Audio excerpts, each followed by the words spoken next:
আমার আজকের ভিডিওটা হচ্ছে হেলথ অ্যান্ড হ্যাপিনেস নিয়ে কিছু কথা। আর এই আলোচনায় থাকছেন ইউকেতে যারা আছেন তারা মোটামুটি সবাই চেনেন আজমল মাসরুর। তো আজকের ভিডিওটা তুলনামূলকভাবে একটু লম্বা হয়ে গেছে। আশা করব ইম্পর্ট্যান্ট কথাগুলো আপনারা পুরো ভিডিওটাই দেখবেন এবং ভালো লাগলে শেয়ার করবেন আপনাদের ফ্রেন্ড এবং ফ্যামিলির সাথে। আসসালামু আলাইকুম। এমএস মাম অন ডিউটি চ্যানেলে আজ আরও একটা নতুন ভিডিও নিয়ে হাজির হয়ে গেলাম। Truck had run me over at least every night. All the symptoms of COVID. But COVID had not yet been diagnosed or had not been named. But fortunately, I recovered after 2 weeks off hell. And when it was described, and when the symptoms were described, and when I started looking around and my friends were dying, I realized, whoa, I'm very fortunate, I'm very lucky to be alive. I've lost a number of good friends. And that started making me feel very scared. But also, as an imam, as a cleric, I felt a sense of responsibility. I'm standing in front of a crowd every Friday, delivering a sermon with a captive audience. I need to get the message right. So I started researching about the Islamic perspective. And I found a few very important principles that I want you to know. This is what Islam says for everything, not just COVID, but any crisis of this nature. So the first and the foremost important principle I'd like you to keep in mind, Islam says harm must be lifted because there is a concept called benefit and harm in Islam. Arabic word maslaha and mafsada are the two Arabic words used, described in the Islamic legal system. Maslaha means benefit, mafsada means harm. The equation is very simple. If there is more benefit in something, you should embrace it. If there is more harm in something, you should abandon it. So if you were to apply the benefit and harm principle, COVID as a virus is dangerous. It was taking our country, the world, by storm. Doctors, nurses, people at the front line were endangering their life. People who are dying left, right, and center. Very harmful. Vaccination, on the other hand, also, according to some people, contains some harm. According to some people. I'm not denying that. I'm not saying it doesn't exist. There must be some harm. Which is more harmful? Islam would ask. Islamic approach would be, which would be more harmful? Should we allow the virus to kill more people? Or should we be taking every precaution to find a remedy so that we can fight against the virus? What would Islam say? Islam would say, you fight against the virus. You find medicine for it. Based on a principle, again, there is a statement of the Prophet where he said, for every disease that befalls humanity, there is a cure for it. Should come in. He said this 1500 years ago in the middle of Arabia. In Arabia, plague wasn't very normal. In Arab countries, the heat is too intense for most viruses to survive, which is lucky in a way. So they didn't have as much plague as we have in the colder and wetter and more exotic countries that we are familiar with. And yet he made a statement like this, that if you are inflicted by a plague or a virus or a disease like this that are contagious, don't leave and don't enter. In other words, what do we Lockdown, complete lockdown. Or lockdown and also containing the illness within a small area, because eventually the virus will fight itself with one another and people will survive. Some will die, unfortunately, but at least it's not going to spread all over the world. So that's the fourth principle. Then the fifth principle, ladies and gentlemen, is that life and health is sacred. Life and our health is very sacred. And we must do everything possible to protect it. That's an Islamic principle again, that you should not harm other people's lives. If you kill one person, it is like killing the lives of the entire humanity. So if you are going to expose yourself, others to a virus when you're carrying it, and you kill somebody in that process, inadvertently even, Quranic verse is saying if you kill one person, it is like killing the lives of the entire humanity. It's a major moral concern. we need to, ladies and gentlemen, understand that especially the elderly and those who are vulnerable need extra protection and special care from us. It's called the principle of compassion in Islam. I don't know whether you understand the difference between sympathy, empathy, and compassion. It's an exercise that I often do when I run in classes. What's the difference between sympathy, empathy, and compassion? As a question for you.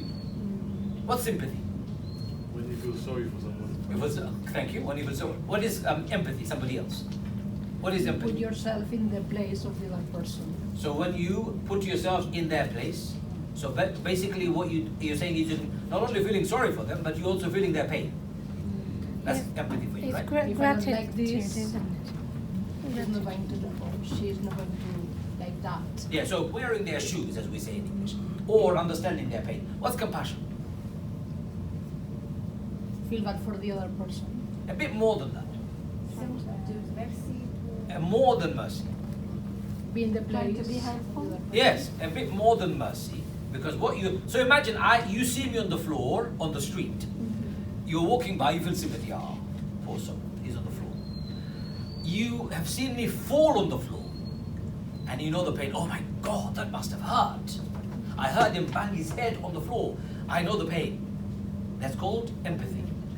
And compassion is when you run to them, sit with them, hold their hand, put your jacket over them, put them in the right position, call the doctor or the ambulance and wait for everything to happen. That's called compassion. Being a companion in their journey of pain or suffering. Compassion, right? In Islam, compassion is the utmost virtuous thing, as we have been told and taught all our lives. So if our elderly and our vulnerable are going to be more at risk because of this, because of compassion, because we want to be more than helpful, we need to do everything possible to protect them. So we need to take vaccination to protect them. So I took vaccination straight away because my mother is 80. Straight away, I didn't wait. And I not only took the vaccination, I actually took a video of myself and I said to everybody, I've just taken the vaccination. I'm an imam in this area. If you think I'm doing the right thing, do the same. In fact, I took my mother to vaccination. And when she was taking her vaccination, I videoed her. And all her friends then went to the surgeries and got vaccinated. So all of those principles literally divert our attention to one simple conclusion.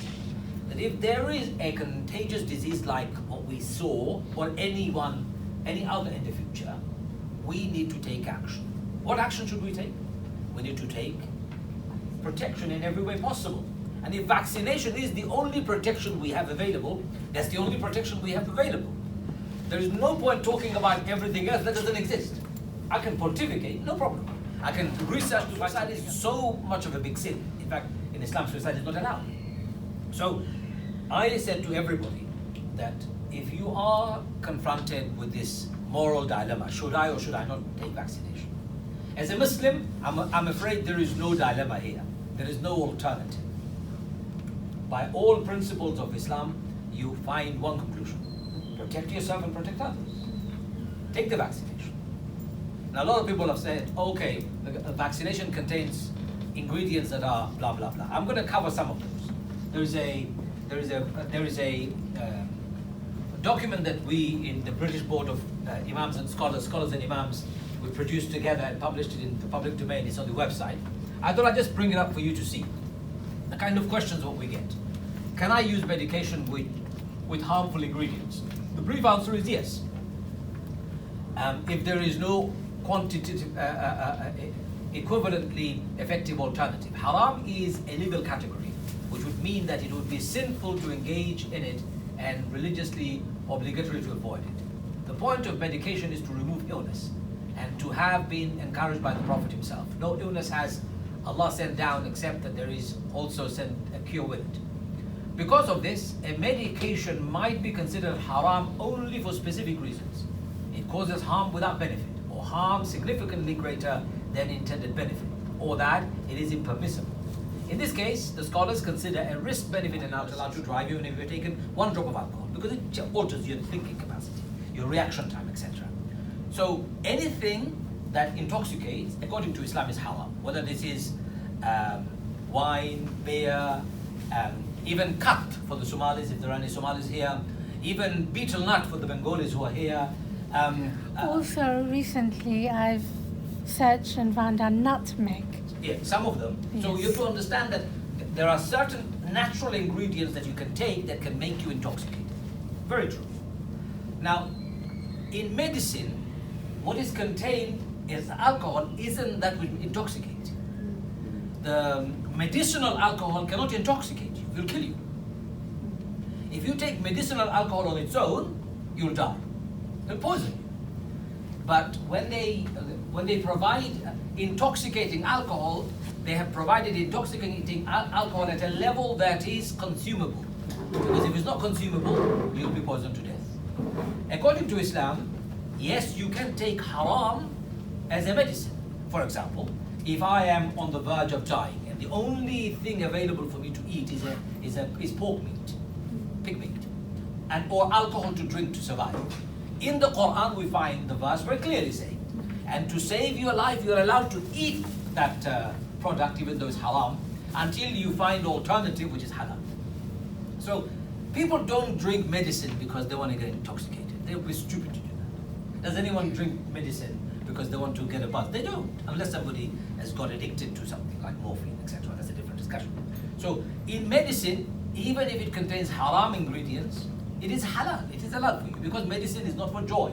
Medicine is to cure, and not curing is greater harm, and therefore greater benefit is to take it, even if it is haram. And according to Islamic law, it is perfectly valid for you to take any medicine that contains haram ingredients, because you're trying to cure yourself. You're not going to be eating it afterwards for as a dessert, are you? Is that clear?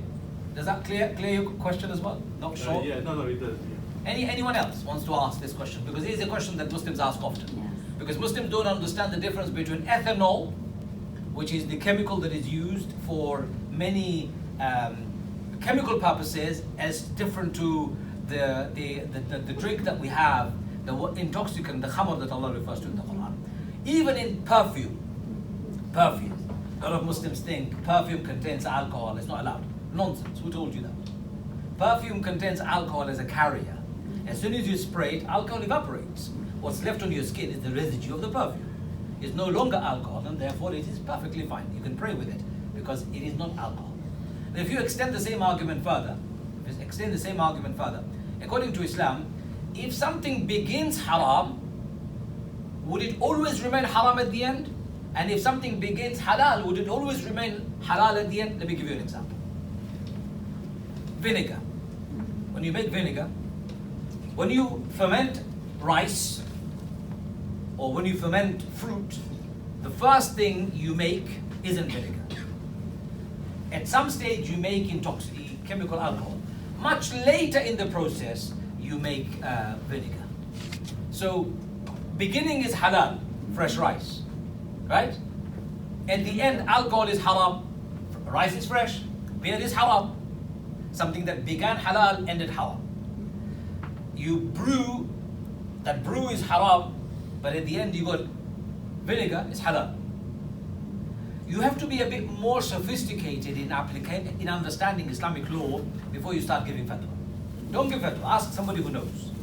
So therefore, having medication that contains haram ingredients, according to knowledgeable scholars who understand science and medicine, they will never say it's haram.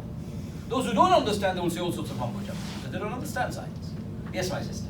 Yeah, I agree, but that a Muslim needed to make an effort to look for the alternative. Simple example, some medicine with gelatin. We needed to look whether there is the same medicine without gelatin. Can I ask you a question? Yeah. What is gelatin? Something taken from, animals. So let me understand this, and this is something that I always love talking about.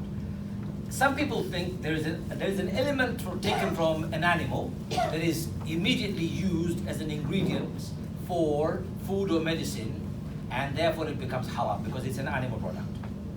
Where does gelatin exactly come from when it comes to the animal? Anyone knows? The bones. Bone marrow. The bone marrow itself. So if I take bone marrow from a pig and put it in food item, straight bone marrow in food item, I boil it with my soup, that's halal because it's pig, right? But if I put bone marrow through a chemical process and it breaks down the bone marrow to a level where it's no longer bone marrow because you cannot reverse it to make it bone marrow anymore, according to Islam, it becomes halal.